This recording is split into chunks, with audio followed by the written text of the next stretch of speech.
Hello Brainbox YouTube channel watchers, welcome to another tutorial video here on the old YouTubes. We're looking at the long-awaited, much anticipated Alexa Mini LF today. This is a camera that a lot of you guys are really excited about. It's the follow-up to the extremely popular Alexa Mini. It's brand new here at the offices at Brainbox. We're going to dive into it here today. We're going to talk a little bit about the importance of large format cinematography, some of the new features on the camera, and then we're going to look into the menus a little bit, tell you about how you want to set it up so you can get the most out of it on your shoots. So there's a new trend, as you probably have noticed, in the cinematography world. All the big major camera manufacturers are getting on board with large format or large frame cinematography. Basically, if you aren't familiar with what that is, the sensors in most digital cinema cameras to date have been roughly a super 35 millimeter sized, which is a carryover from the size of analog film reels, which were super 35 millimeter in size for the most part as kind of the standard in Hollywood for a long time. Large format is exactly what it sounds like. It's basically taking that super 35 millimeter size sensor, in this case, and blowing it up. The sensor size on the Alexa Mini LF is almost double the surface area as the old Alexa Mini. So what this basically means for a cinematographer is that you have more options as you're composing your shots. A lot of people think that LF or large format cameras are mostly designed to give you shallower depth of field, and the LF look is in a lot of people's minds equates to an even more shallow depth of field than what you would see on a Super 35. That is true. However, there's other things you can do with it as well. It allows you to get your camera in closer to your actors or your subjects while maintaining the same wide angle of view that you might want for frame composition reasons. One of the other cool things that we're starting to see with large format cinematography that I've noticed in things that have been released that have been shot with large format cameras is that you can now get wide shots that have a shallow depth of field, something that was always really hard to do in the Super 35 world. You can now get nice wide vistas and still have that shallow depth of field to really control where the audience's focus is going to be on the z-axis on your depth plane in your images. There's also some technical reasons why it's better for capturing images digitally. So a large format sensor is a larger surface area, so your photo sites are less crowded on the sensor plane itself. When you have a less crowded photo sites on a sensor, the main benefit of that is a lower noise threshold, meaning your camera can be rated higher, get cleaner images, perform better in low light, and all of those fun things. So one of the big drawbacks of the original Alexa Mini was that for true 4K deliverables, streaming platforms like Netflix and others weren't really on board with the Alexa Mini because its sensor wasn't a native true 4K sensor. So for content that was originally produced for Netflix, that was commissioned by Netflix, they wouldn't really accept Alexa Mini shot shows. That's why you see a lot of original content on Netflix to date has been shot with higher resolution sensors, such that you'd find in Red cameras. Obviously, Arri, one of the predominant high-end producers of cameras, wanted to get in on that game, and so they were trying to figure out ways to use their existing sensor technology that everybody agreed was an amazing look and very pleasing image, but increase its resolution so that they could compete in this space. One of the ways that they were able to do that was by essentially the Alexa Mini LF takes two of their old generation ALEV sensors and basically doubles the sensors, stacking them one on top of another to create the large format sensor that you're getting. There's obviously some more to it than that, but it is still very much the same ALEV generation sensor inside the camera, that going all the way back to the original Alexa camera series. A lot of the circuitry and electronics and processing that happens on the camera body itself has greatly improved as well, which of course will affect your image quality, but it's still the same generation of sensor that we've seen from Alexas for a long time. The sensor itself is considered to be a 4.5K native sensor. Many DPs rate it at around a native 1280, which is an increase from the Alexa Mini's ISO native ratings. So you're already seeing the benefits of those less crowded photo sites on there. Other than that, looking at the camera, it's very easy to confuse it with a first generation Alexa Mini because it looks very similar. They've tried to pack a lot into the same small body, keeping the same basic configuration. Looking at the body, you're going to notice a lot of similarities. It looks very much like an original Alexa Mini with a few key differences. One of the first and most important would be on the front of the camera, the lens mount. We have it on here with I believe with the LPL to PL adapter. This is the LPL to PL adapter. Arri has a new standard lens mount for large format cameras called the LPL mount. Now they did this because they wanted a larger diameter opening on their lens mounts to facilitate the development of new large format glass. Some of the new large format glass would be like Arri rental lenses or the new Arri signature primes, and I'm sure more will be coming out in the future that will take advantage of the new LPL mount, which has a much wider diameter opening, as you can see. However, we don't want to just throw away all of our old PL mount glass. There's still lots and lots of PL glass in the world, so the camera ships with this LPL to PL adapter. It fits in very snugly onto, make sure I know how to put it in.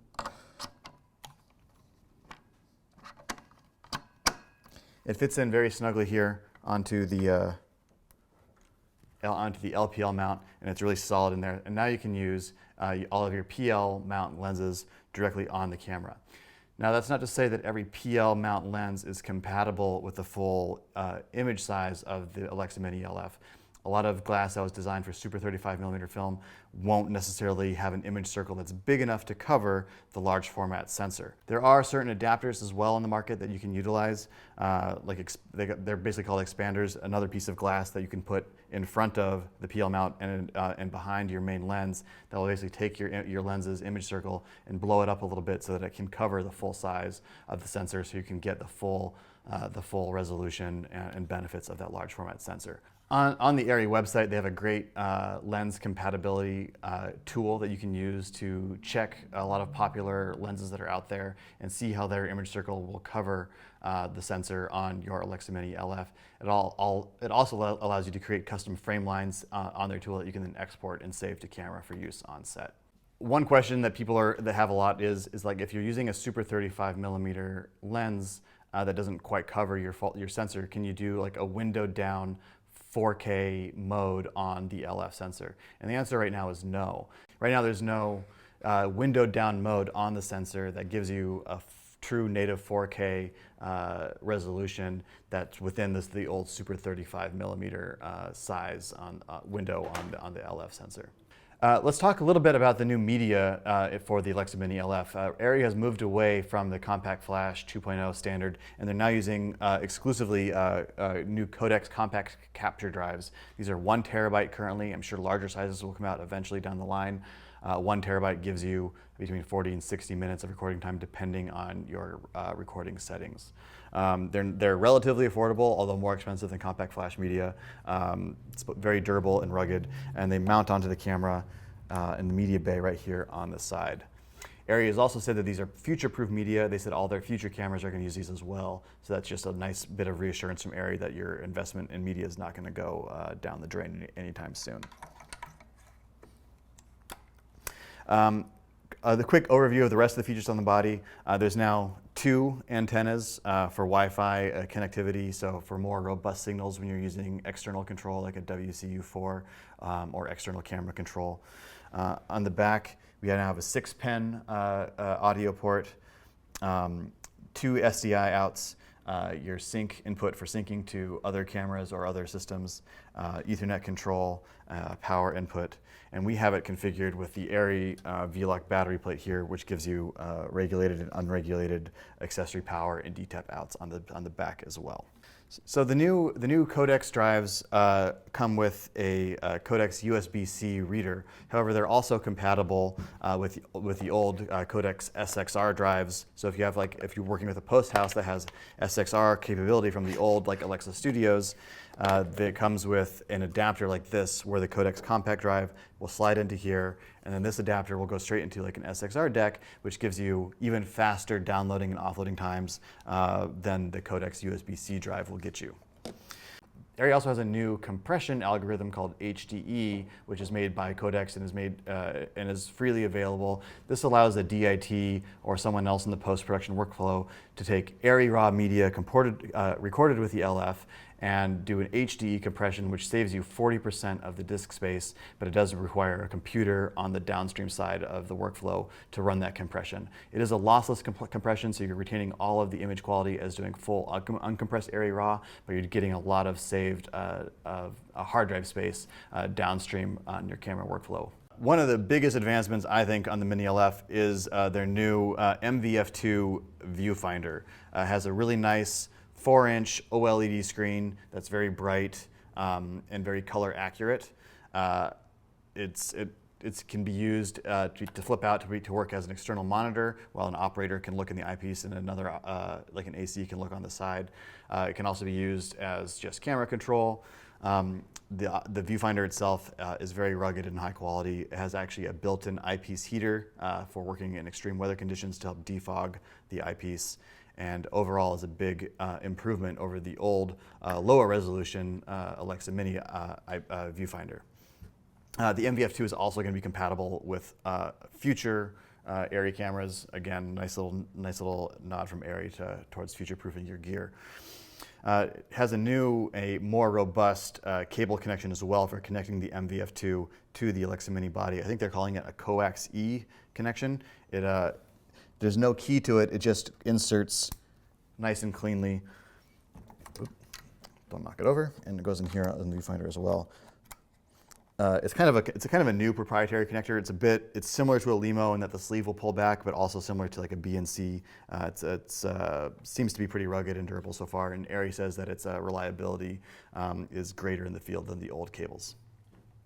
On the left side, on the camera left side of the body, you have 6 user programmable custom function buttons, an increase of 3 over the Alexa Mini, including a very handy button lock. So you can press this, and this will actually lock all these buttons and stop them from being used. Super nice when you're in handheld mode and you have an operator whose cheek might be bumping up against the side of the camera. On the viewfinder itself, there's now a conveniently located headphone jack underneath the viewfinder, so the operator can easily listen with earbuds or something to what he's recording. Also a useful feature for people that are using the camera as like a single operator or a run and gun style shooter. One of the drawbacks of the old Alexa Mini was that it was lacking with real onboard audio capabilities, including any type of external microphone.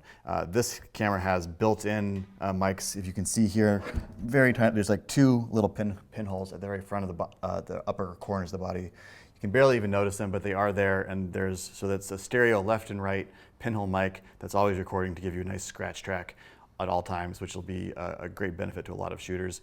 And they've also supposedly improved the preamp audio inputs on the back of the camera as well. So you'll have, when you are using external audios that's feeding to the camera, you'll have a better, cleaner, crisper sound. So I've got the camera built up here now with a battery on it and a drive in the drive bay. And I've opened up the viewfinder to show us the main menu. And this looks very familiar to people that have used the Alexa Mini. We have frames, time code, shutter, white balance, exposure index, which is the same thing as an ISO, as well as ND. The camera has 3 different levels of built-in FSND. FS stands for full spectrum ND, so that it's blocking the full spectrum of light even at higher neutral density values. I believe it starts at a 0.6 and a 1.2, 1.8, so you have 2 stop increments between each ND level built in into the camera. From this menu here, I can also just quickly toggle over to a monitor window. It's black right now because there's no lens on the camera, but that's an easy way to just see an image. You can also dig into where most people will start when they're starting their day to looking at their setup menus. Now, it is a very high-end camera, but it's actually not that complicated to wrap your head around, especially when comparing it to some of the other high-end cameras like a Sony Venice or a Red Epic, or sorry, a Red Monstro, other full-frame cameras that are out in the marketplace. The menu system is pretty simple and fairly intuitive. Most people are going to start by choosing a recording format here. There's a little jog wheel on the back of the viewfinder that I can use to quickly shuttle through options. So I'm going to go up, select recording, go record codec, and here I can see all my different recording options. Arri RAW is included. The Arri RAW license is included on all Alexa Mini LF cameras by default. There is no license to buy later on, so it's included with the original price of the camera, which is great. Then you have all of your normal flavors of ProRes. Quick note, your ProRes is not going to record into a QuickTime container like it did with the old Alexa Mini. Instead, they're using a new MXF container, which is supposedly to allow for better metadata transfer from lenses to recorded file to post-production. So it's just something to note there. The other thing you're going to want to pay attention to, other than recording codec, is your recording resolution. If I go into this menu here, right now I'm at LF 2.39:1. That's my aspect ratio, 4.5K. The highest resolution you're going to get on the Alexa Mini LF is open gate. Open gate is Arri's way of saying that you're basically using the full size of the sensor. So every pixel on that large format sensor is going to be recorded in open gate mode. Not everybody wants open gate, so you can do the 2.39:1 or widescreen aspect ratio. This is going to use the full width of the sensor, but you're going to be cropping up a little on the top and the bottom of your image height. 16:9 UHD is basically doing slightly, is punched in even a little bit more. So you're losing a little bit from the top and the bottom as well as the sides, but it's a true 3.8K Ultra HD, for deliver 16:9 image. It's an easy way to get straight to that. You can also do down-resed. You can do in-camera down-resing to both 2K or HD if you want to shoot with a large format look, but you don't necessarily want to record all that data-heavy footage of shooting the full resolution. The camera will do that down-resing in-camera itself and recording straight to the media. Now, let me go back out of this menu really quickly here. If I look at project settings, I can see things like my project frame rate, camera index number, and things like that. The other menus in here will walk you through basics like setting up your audio recording, applying any looks that you might have created in the Arri look tool, your color space, whether you want Rec 2020 for HDR or wide color gamut stuff, or Rec 709. All that stuff is included. One thing I should talk about really quickly though is frame rates.